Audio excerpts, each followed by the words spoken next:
Ooh, yeah! This is Dan from Action Figure Magic. Today we are going to be taking a look at Playmates' new/old remastered Teenage Mutant Ninja Turtles of my personal favorite, Donatello. They took the design of the classic toy line, they updated the articulation, they made them cool looking. They were already cool looking. They made it where it's different enough where, hey, why not have both? And I have some of my other Donatellos here for comparison. The one who helped me with the unboxing, that is the Loyal Subjects. It's a very cool, very bright, very vibrant cartoon look. And look at this guy. This is the classic Ninja Turtle. This is what started it all. This is where everyone fell in love with action figures and Ninja Turtles, as long as you're similar to me. I did notice he's flat-footed, which is amazing, because if anyone's tried to stand up the regular Ninja Turtles, it is not an easy task. And let's take a look at what's left of the box. The Donatellos did quite a number on it. So we have our 40th anniversary celebration of the comics, and then we have, this is Donatello, just all new articulation. We've got some pretty cool accessories on there, and he comes with what I think is the coolest thing. It's a little building top, and you could put them all together because they've really tricked you into wanting to buy all four of them so you can make that rooftop scene. And I know I'm a victim to that. They all look so amazing. Look at that. And then they've all got different roof parts on there. And I know I only wanted to pick up Donatello because I don't need that many new Ninja Turtles, but I'm very tempted to try to get the rest of them. And I know myself, so you'll see them here soon. All right, let's open him up and take a look. And then after we look at his accessories, I do want to bring in some of the other Donnies, and then we'll just compare some of the articulation, because the great thing about this figure is the updated articulation. Slight tweaks in the design to make him look a little bit more comic-y with the skin, but the articulation is really the selling point. And there we go. Here is his rooftop. He's got an extra slice of pizza on there that I just stuck my thumb in the old cheese. Probably should have watched where I was going. And that is pretty amazing. There's no peg on it. I was almost expecting there to be a pegs where you can put his foot on there as like a stand, but I guess now he can go wherever he wants. And look at that. He's standing so tall, so proud. Here is the mechanical piece that goes on the roof. I'm not sure exactly if it fits in somewhere, if there's like a slot for it. I might have to consult my back of box just to make sure I'm putting it in the right spot. Oh, you heard the buzzer. You know what that means. That means it's stop motion time. I'll be right back. Yeah, oof. Radical. So as we can see with the stop motion, Donnie's got some pretty nice articulation, definitely an upgrade from the original. And it looks like from the back of the box from our problem earlier, it looks like the mechanical box just goes and sits on there. It doesn't actually plug in anywhere, so it just kind of sits there loose, which I'm not a huge fan of. I was hoping it could actually just have a spot and either clip on or peg on, but yeah, I'm not seeing anything. If I'm missing something, feel free to let me know and I will play around. And now we can just stand up there, which is pretty awesome. I do like that. And then the other piece is the metallic chef hat. So let's put that on Donnie. He looks majestic. He looks like he's ready to bake. But also, when he's not ready to wear it, you can just put it on the ceiling and it looks like a vent. Not too shabby. And let's take a look at the rest of his accessories. We'll just stand Donnie over there.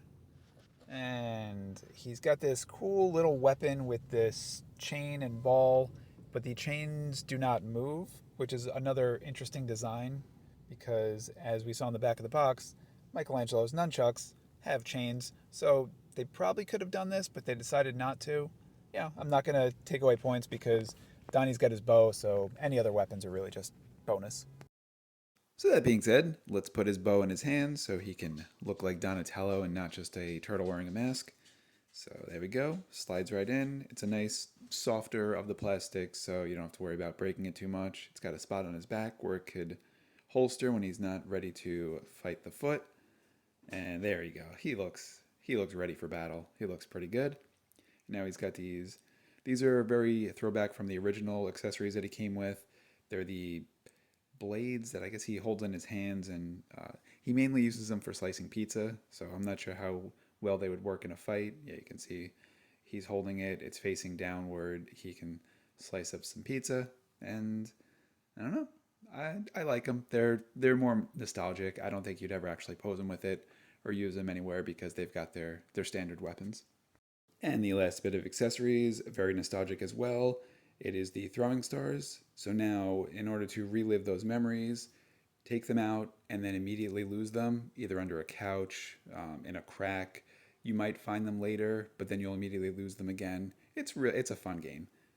So we looked at his accessories, and now let's take a little bit of time to do a comparison to some of our other favorite Donatellos. So let's make ourselves some room, put them in the back, just throw them off to the floor. Like I said, I'll never see those throwing stars again.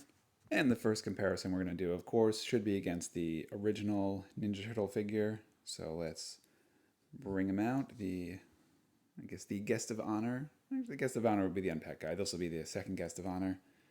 So there we go. It just looks beautiful. This started toy collecting for a lot of people. It's a perfect figure, and this remastered version it plays off a lot to what he was, and I could appreciate that. So his color is a little bit darker of a green. The purples on him are pretty consistent. His accessories are now painted. He's standing up taller, so you can see that he is a little bit bigger because Donatello's on the original, his knees are a little bit bent, and he's got that bent foot. So the new version has flat foot, so you can not have him fall over too much. And then look at these faces. This is interesting. It looks like the new version they gave him Leonardo's face with the half gur mouth versus the original had the double gur mouth. And then the Leonardo on this set has the double gur mouth. I'm not sure if that was intentional or if they had swapped them for a reason, but interesting. The D on the belt is also slightly different lettering. Other than that, the belt looks very similar. And then the shells on the back, there's more detailed design on the remastered one, which you'd expect. It doesn't have the battle damage scars that the original has. And then not only just the leg not being bent, there's also now articulation, which is why they didn't have to bend the leg. So the ankle goes back and forth, and then the knee goes back and forth, and then the hip has very little articulation, so it can't move very much. But that's actually pretty common in Ninja Turtles figures. We're going to look at the Super 7 and the NECA one as well, and we'll notice the same thing. The hips don't really flex too much. And then on the arms, we've got some wrist articulation.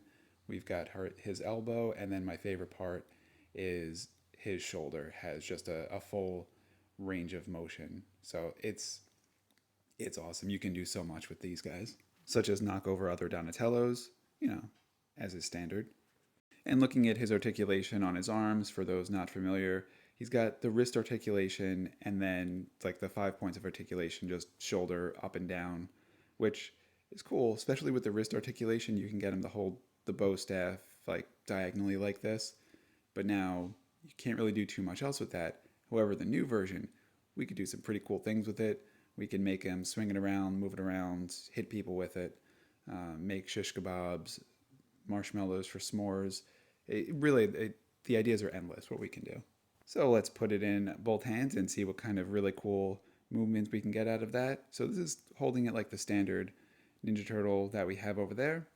And now what we can do is we can rotate it around and the bow staff just kind of moves with him, which is awesome. So he can block, parry, flip, all sorts of fun stuff. Knock over Donatello. Classic Donnie move.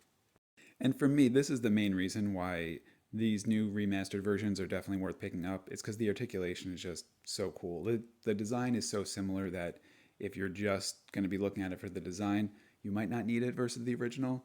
But if you're going to be playing with it, if you're going to be posing it, if you're going to be doing stop motions, this figure is kind of a must because it's just that cool. It could really move great, and it's so smooth. I can't wait to do some more stop motions with it. And let's compare it to some of our other Donnies. Like this is a more articulated loyal subjects Donnie. The shoulder joints on mine are just shot. That you can see that they just don't stay. They just move around. It makes it really tough for stop motion. I did use them for the unboxing just because I like them and I wanted to use them, but it's not easy. It does move around a little bit too much for my liking.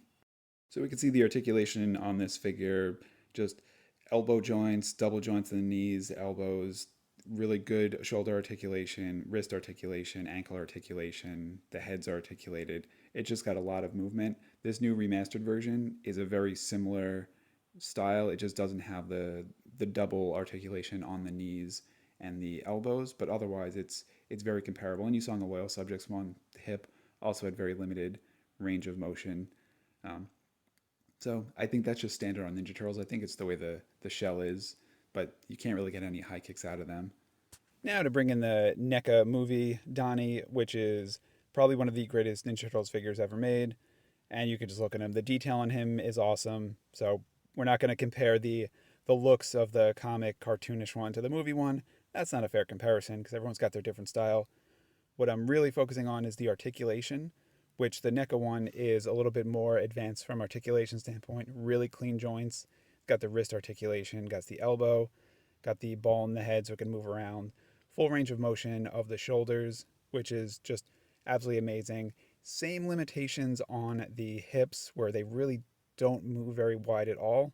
But then we've got the knee and the ankle articulation. So it's good. Every single one of them seems very limited in the hips, but that's just what it is.